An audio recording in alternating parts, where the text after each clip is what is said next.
हाँ भाई नमस्कार। तो अब नेक्स्ट एक और इंटीजर टेस्ट करेंगे। आपने क्वेश्चन तो देख लिया होगा, आंसर भी सोच लिया होगा। अब मैं आपको सॉल्यूशन इनके बता देता हूँ। पहले वाले में क्या पूछा था कि कितने मोल एल्कोहलिक क्यूएच के कंज्यूम होंगे कि ये एरोमेटिक कंपाउंड में कन्वर्ट हो जाए, है ना। तो एरोमेटिक कंपाउंड में कन्वर्ट होने का मतलब ये एक E2 रिएक्शन है। तो E2 रिएक्शन के लिए Cl वेज में होगा और H डैश में होगा। ये HCl निकाल देंगे। एक वैलेंसी वेज में है तो एक डैश में, ये HCl निकाल देंगे। एक वैलेंसी वेज में है तो दूसरा हमारा क्या होगा, डैश में, ये HCl निकाल देंगे। तो कितनी बार E2 करने पर ये एरोमेटिक बन जाएगा। क्वेश्चन में लिखा है ना एरोमेटिक। तो how many mole of alcoholic QH will consume to form aromatic. तो आंसर कितना आएगा हमारा 3। 3 बार E2 करो, 3 बार HCl निकल के ये एरोमेटिक बन गया। Identify the compound whose resonating structure can show GI। इनमें से किसके रेजोनेटिंग स्ट्रक्चर GI शो करेंगे। ठीक है, तो हमको रेजोनेंस करके देखना पड़ेगा। जैसे ये पहला वाला हमारा एमाइड है ना, इसका हमने किया रेजोनेंस, ये बना हमारा O- और ये बना हमारा N+। ठीक है, अब ये देखो ये पाई बॉन्ड बन गया और ये डिफरेंट वैलेंसी है, यानी हम क्या बना सकते हैं यहाँ पे EN-Z। तो क्या इसका ज्योमेट्रिकल आइसोमर बनेगा? यस बनेगा। सेकंड में अगर हम इसका रेजोनेंस ही नहीं हो रहा है, थर्ड का अगर रेजोनेटिंग स्ट्रक्चर बनाएंगे तो रेजोनेंस कैसे करेंगे? ये lone pair and pi bond का रेजोनेंस करो आप, तो ये बन गया। यहां क्या बना? NH2, एक कार्बन पे 2 लाइक ग्रुप, नो GI। ऐसे ये हाइड्रोजोन है, नहीं ये सेमी कार्बोजाइड है, सॉरी। इसका अगर हम रेजोनेंस करेंगे तो ये बनेगा N+ और NH2। तो ये डबल बॉन्ड N के अक्रॉस EN-Z बना सकते हैं ना हम लोग। ये जैसे ये low priority high priority same side में है, ये Z है, इनको चेंज करेंगे तो E बन जाएगा, यानी इसका भी ज्योमेट्रिकल आइसोमर बनेगा। ठीक है, ये आंसर कितना रहा? अब एक सवाल ये है कि भाई रेजोनेटिंग स्ट्रक्चर बना के ज्योमेट्रिकल आइसोमर कब देखना है ना। जैसे मैं आपको सिंपल ये बोलूं कि ये ब्यूटाडाइन है, क्या इसका ज्योमेट्रिकल आइसोमर बनेगा? तो आंसर क्या है? नहीं बनेगा। लेकिन अगर मैं पूछूं कि क्या इसके रेजोनेटिंग स्ट्रक्चर में ज्योमेट्रिकल आइसोमर बन सकता है क्या, तो yes, resonating structure can form geometrical. ये रेजोनेटिंग स्ट्रक्चर है, ये बना सकता है। तो ये आपको रेजोनेटिंग स्ट्रक्चर कब बनाने हैं? जब वो क्वेश्चन में लिखे, अदरवाइज हम गिवन स्ट्रक्चर का ज्योमेट्रिकल आइसोमर बताएंगे। समझे आप कॉन्सेप्ट? ठीक है। How many compound react with sodium bicarbonate. Sodium bicarbonate से कौन रिएक्ट करता है?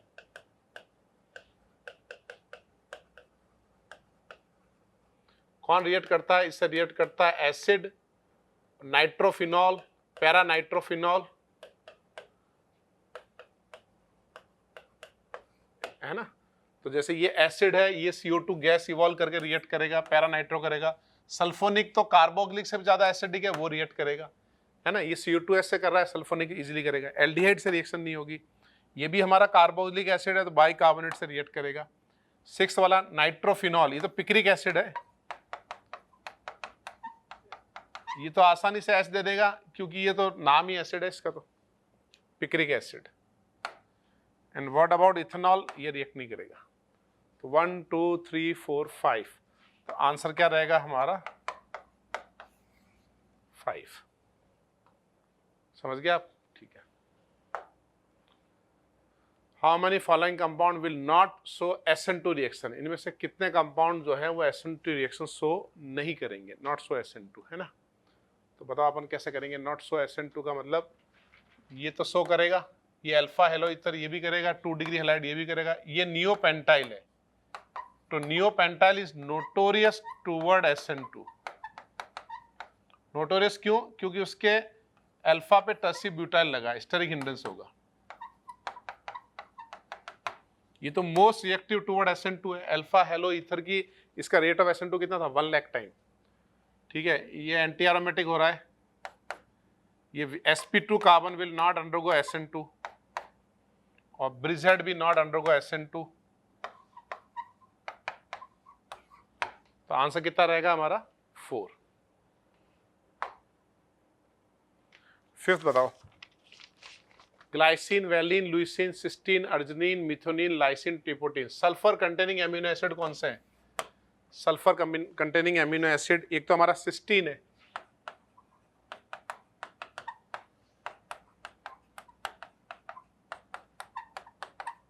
सिस्टीन में क्या लगा होता है? CH2SH।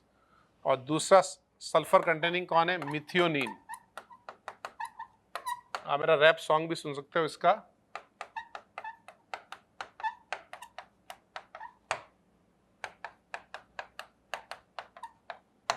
है ना, सिस्टीन हो गया, मिथियोनिन हो गया, ये तो हो गया हमारे सल्फर कंटेनिंग एमिनो एसिड। और बेसिक एमिनो एसिड कौन से हैं? 2 हैं इसमें, एक है लाइसिन जिसमें 4 कार्बन के बाद NH2 लगता है, एक है अर्जिनिन, लास्ट में वो लगता है गोनाडाइन टाइप। ठीक है, और इनमें से एसेंशियल एमिनो एसिड कौन से हैं? 6 एसेंशियल है। कौन से ये आपको याद रखने पड़ेंगे। Valine, leucine, arginine, methionine, lysine and tryptophan.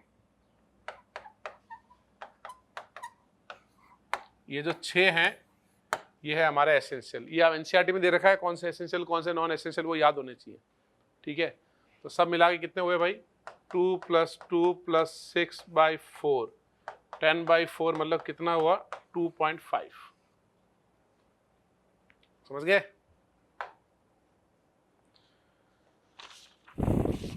Physical इसमें बताना है how many about statement are correct. Physical change like change in temperature, chemical change like pH causes change in inactive structure of protein, ये correct है।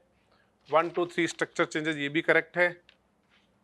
Hydrogen bond, तो कुल मिला के कितने स्टेटमेंट करेक्ट है? नंबर ऑफ स्टेटमेंट करेक्ट है 3 state है। इसके लिए एक बार एनसीईआरटी देख लेना, उसे प्रॉपर दे रखा है।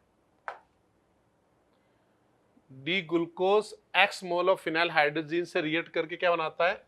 ओसाजोन। उसके स्टीरियो सेंटर बताने हैं हमको। तो इसके लिए पहले तो आपको डी ग्लूकोज का स्ट्रक्चर पता होना चाहिए। D glucose, D mannose and fructose, D fructose, ये तीनों स्ट्रक्चर याद होने चाहिए।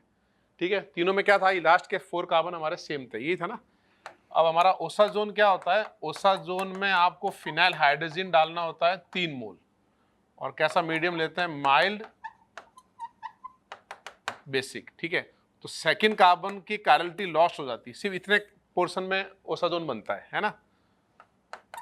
तो नेट ओसाजोन फॉर्मेशन किसको बोलते हैं? ये NHPH, C double bond N, ये भी NHPH, और ये नीचे वाले जो कार्बन हैं ये OH, ये OH, ये OH, ये H, इसको हम क्या बोलेंगे? It is known as osazone of D glucose.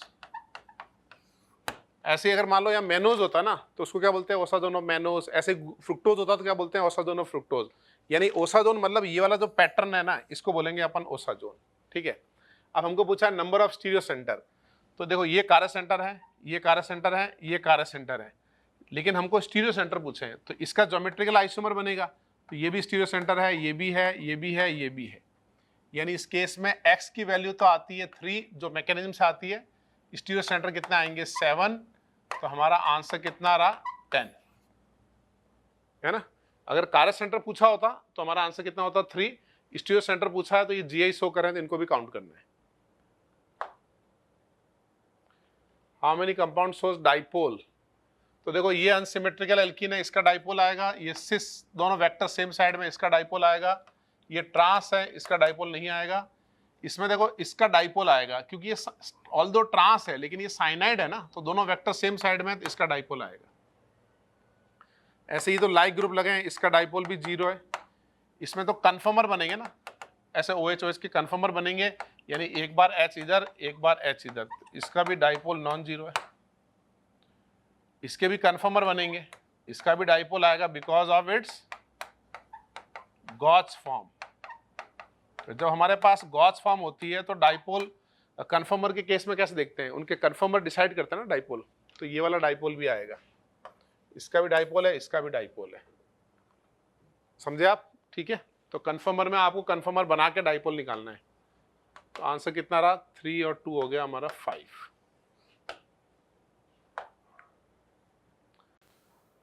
Molecular mass of ABCDE बताना, E इक्वल टू E बताना है आपने, है ना। तो NaH की रिएक्शन फिनॉल के साथ क्या होगी, H2 गैस, CH3 माइनस का मीथेन, NH2 माइनस से क्या बनेगा, एमोनिया। ये सब क्या बेस है, H minus, CH3 minus, NH2 minus, ये सब क्या करेंगे, यहाँ से H प्लस लेंगे, इसका H प्लस H2 गैस, इसका H प्लस मीथेन, इसका H प्लस एमोनिया। लेकिन बाइकार्बोनेट रिएक्ट नहीं करता है फिनॉल से, है ना। तो कितना हुआ, 2, 16, 17। तो आंसर कितना हुआ हमारा, 33 और 2 35। समझ गए। नंबर ऑफ रेजोनेटिंग स्ट्रक्चर, ये मैंने देखो पहले ड्रॉ करके दिखाया था आपको, कैसे बताया था कि एक पाई बॉन्ड एक बार यहां आएगा, एक बार यहां आएगा, एक बार यहां आएगा, 3 स्ट्रक्चर तो यही बनेंगे। और फिर जब आप ऑक्सीजन का रेजोनेंस करके अल्फा पे नेगेटिव लाओगे ना, अल्फा पे नेपथीन के कितने आरएस बनते हैं, 6 आरएस बनते हैं, है ना। तो कितना हुआ इसका, 3 तो ये बन गए और 6 ये ऐसे बने, तो 9 आरएस तो यही बन गए। Number of alpha H, number of hyper conjugating तो 6 हो गए। नंबर ऑफ आरएस मतलब टोटल नंबर ऑफ आरएस, एक ये बना रेजोनेंस करके, एक ये आया, एक यहाँ आया, 3 आ गए। तो कितना हुआ भाई, 9 + 6 15 + 3 18/4, यानी 16 का 4 और 2 का half, 4.5। How many enol form are possible for including stereoisomer. देखो ये हमको इनॉल फॉर्म बताना है, how many enol form possible including stereoisomer. Enol बनाना है स्टीरियोआइसोमर को काउंट करते हुए। तो पहले हम इनॉल यहां से बनाएंगे। तो जब हमने यहां से इनॉल बनाया तो बताओ राइट वाले कारस सेंटर में कोई चेंज हुआ क्या, कोई चेंज नहीं हुआ। तो कितने इनॉल बने, एक इनॉल बना। देखो ये ज्यादातर लोग गलती करते हैं कि इनॉल यहां बन गया, अपन इसकी मिरर इमेज ले रहे हैं। हम ऐसा थोड़ी कर सकते हैं, हम रिएक्शन यहां कर रहे हैं और मिरर इमेज उधर बना रहे हैं, ऐसा थोड़ी होता है। जहां रिएक्शन करोगे वही तो मिरर इमेज बना सकते हो। तो यहाँ पे कोई चेंज नहीं होगा, ये तो फिक्स हो गया। फिर अपन राइट वाला अल्फा एच लेंगे और उसका अपन टॉटोमेरिज्म कर दें, तो ये बन गया टॉटोमर। इसके ज्योमेट्रिकल आइसोमर बनेंगे, इसके अपन क्या बना सकते हैं, E and Z। तो कितने बने, 2। तो बताओ नंबर ऑफ इनॉल कितने बने, 1 + 2 = 3 इनॉल। समझ गए आप। कितने CO2 इवॉल्व होंगे। CO2 कौन आसानी से देता है, बीटा कीटो एसिड, जेम, है ना। तो इसमें हमारे पास ये एसिड के पास वाला अल्फा, ये बीटा, तो ये CO2 देगा। ये जेम है, ये CO2 देगा। एसिड के पास अल्फा, ये बीटा, ये भी CO2 देगा। ये भी हमारा जेम है। जेम मतलब एक ही कार्बन पे 2 एसिड, तो CO2 निकाल दो और यहां से जाओगे तो ये बनेगा बीटा कीटो एसिड। तो जब भी आप बीटा कीटो एसिड को हीट करोगे, स्टेबल ट्रांजिशन स्टेट बनके CO2 निकल जाता है। तो कौन सा निकल गया, ये बीटा कीटो CO2 निकल गया, ये भी CO2 निकल गया, ये भी निकल गया। बस एक CO2 बच गया, कौन सा, नीचे वाला। ये क्यों बच गया, एसिड के पास वाला carbon alpha, next beta, next gamma, फिर डेल्टा। तो ये CO2 इवॉल्व कब होता है, जब बीटा कीटो होता है ना, 6 मेंबर ट्रांजिशन स्टेट बनके। तो कितने CO2 आए भाई, 4। तो जब भी CO2 आए मतलब बीटा कीटो एसिड हो सकता है, जेम हो सकता है। Number of transition state and number of intermediate, कितने TS बन रहे हैं और कितने इंटरमीडिएट बन रहे हैं। जो जो एनर्जी मैक्सिमा है ना, 1 2 3, ये एनर्जी मैक्सिमा जो है, ये सब क्या है, हमारे ट्रांजिशन स्टेट। तो कौन से बने ट्रांजिशन स्टेट, BDF। इंटरमीडिएट कौन से, जो एनर्जी मिनिमा है, यानी इंटरमीडिएट कौन से हुए हमारे, C and E। और ये A और G क्या है, हमारे reactant product, energy maxima transition state, energy minima intermediate. यानी जो जो रिएक्टेंट प्रोडक्ट के अलावा जो लो एनर्जी लेवल पे आ रहे हैं, ये इंटरमीडिएट है। और जो जो पीक बन रहा है, पहाड़ बन रहा है ना, वो सब क्या है, ट्रांजिशन स्टेट है। तो कितने बने भाई, 3 + 2 कितने हुए, 5। ठीक है। और इन जनरल हम क्या बोल सकते हैं, ट्रांजिशन स्टेट और इंटरमीडिएट में क्या रिलेशन है, ये आप कमेंट बॉक्स में लिख के बताओ कि transition state equal to number of intermediate plus क्या होगा, number of TS। Number of TS मतलब number of transition state equal to number of intermediate plus यहां पे क्या होगा, ये इंटरमीडिएट है, ठीक है।